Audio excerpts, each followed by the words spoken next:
Okay, the assignment this week is going to be a little bit relaxed, in as much as what you need to turn into me. More important, what I want you guys to do this week is I want you guys to get out in the wild and observe these structures that I've been talking about. Find the busiest public transportation, rush hour, bus or train or whatever is near you, and get on it, or find somewhere that you can people watch and get a little notepad out or a little sketchbook and just make note of the variations that you see in the different structures that we've looked at so far, because really observation is critical, like informed observation is critical to this process of acquiring knowledge of structure. I can tell it to you in lecture and I can show you images, but in any particular image you're only looking at one view under one lighting condition with monocular vision of what it is that you're trying to observe, right? If you're in a train with 100 people, 50 people, 20 people, at a glance you can look around and compare 20 different orbital fat configurations. You can compare 20 different malar fat configurations, nasolabial furrows, infraorbital furrows, and that is the kind of informed exercise you need to do to just kind of build up your knowledge of what's going on in the face. And it's a little bit passive, but if you're kind of thinking about this as you're going, and you can build up your library that way and just build your familiarity. If you're drawing at the same time, even better. So that's your primary exercise for this week. Your secondary exercises are things that you can send in to me, but I'm not going to give you any images this week. I'm going to let you find images yourself, because the internet is a vast open place of amazing resources, and I think it's probably best if you guys kind of find things that are interesting to you and interesting challenges, challenging views.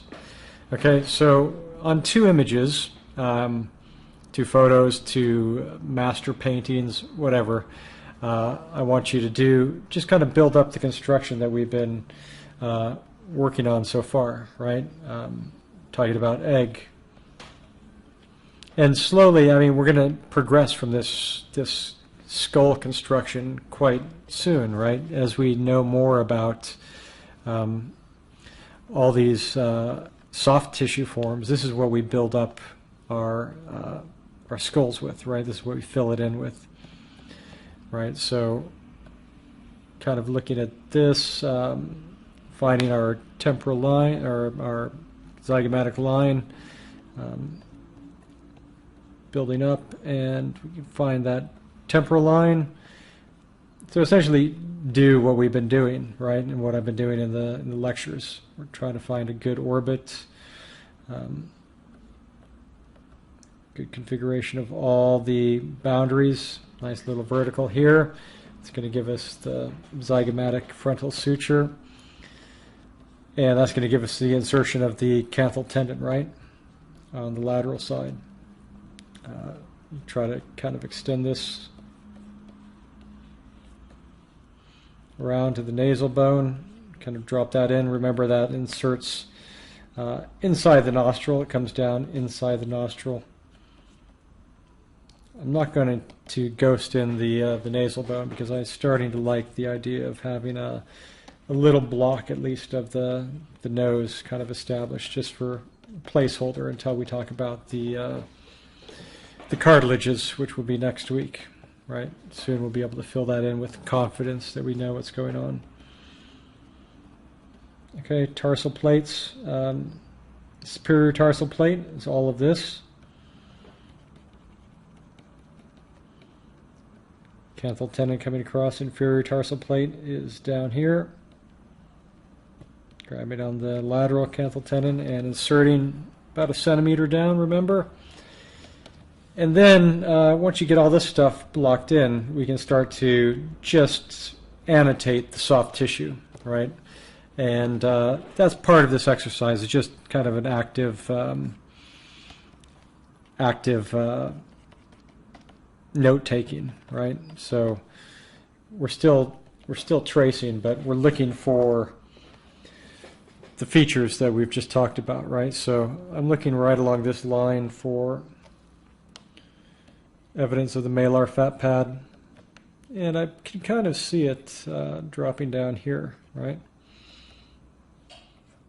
And this is kind of this is an informed, kind of educated guess on all these things, right? Because if you're not working from life, if you're working from reference, you are subject to the lighting condition and the pose for how much information you can extract from that one image.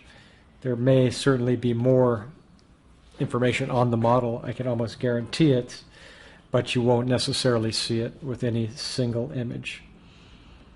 Okay, so then we have our different pockets for our orbital fat, our nasal, both above and below the canthal tendon.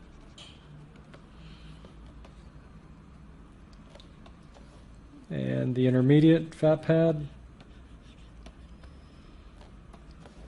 And then the temporal or lateral fat pad. Then up here, remember, we had, I'm going to ignore the periaponeurotic fat pad in the middle. And I'm going to put in the roof up here.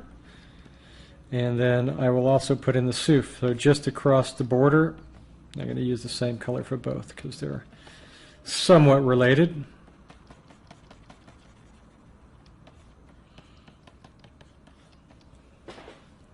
Okay, like so.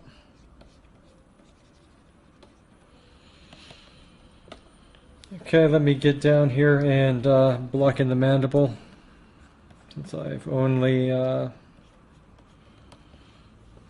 done the top so far, and this is a little bit of extrapolation, just based on well, what I can see right here. The rest is buried, so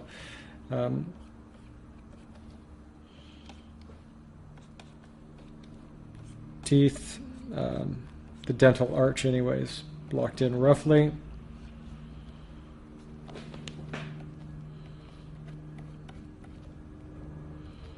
And pretty much I'm doing this so I can get the masseter in and the buccal fat.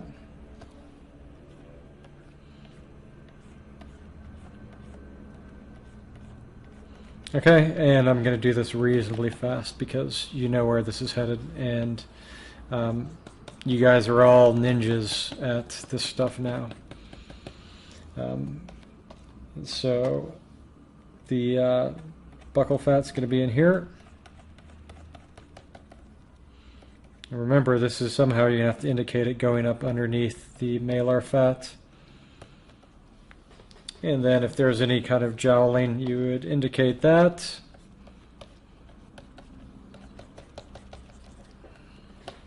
And any submental fat, you would indicate that as well.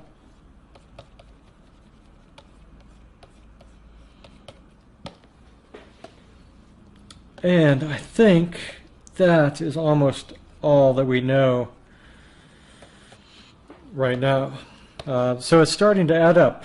You know, I think it's getting interesting now. And as soon as we get into features, well, then the world's our oyster. You know, like we can pretty much describe anatomically almost any of the forms that we'll see on the face. Okay. And so that's kind of that's the goal, is that we're aware that it exists and where generally is located, and then the artistic process to explore from there is to learn the shape of it and how it varies with expression. Okay, so I think that is going to be the assignment video for this week, right? If you guys want to go crazy on all this stuff, which you are totally welcome to, you can get in here with little arrows and name it up, you know, masseter, put all the tendinous regions in, make it beautiful as you want. Okay, information is really what I'm after, more than a perfect finished drawing, right? That doesn't look like anything. It must have the underpainting. Okay, so that's it for week number 3. Do your observation exercises, make notes, just start to build up your mental library, and submit to me a couple exercises, full enrollment students, showing you blocking in all the information that we have so far. Okay, great, thank you.